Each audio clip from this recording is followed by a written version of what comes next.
افلاس، بے روزگاری، ٹینشنز، یہ ڈپریشنز لاتے ہیں. یہ عموماً وہ چیزیں ہیں جو جھگڑوں کی وجہ بنتے ہیں. لیکن بدقسمتی ہماری ایسی ہے کہ جب ہم ان تکلیفوں میں مبتلا ہوتے ہیں تو سارا گھر، بچے مل کر اللہ کی طرف متوجہ ہوں،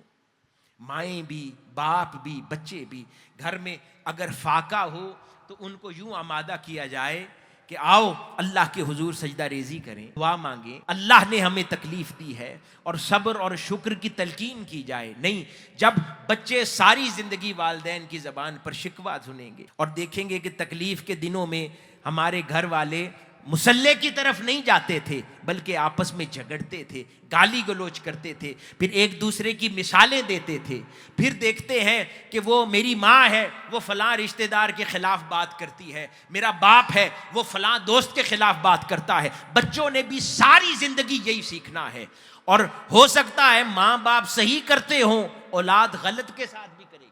کیونکہ ہم نے انہیں ٹریننگ ایسی دے دی ہے اور ان کے لیے ایسے اعتراضات کرنا آسان بنا دیا ہے.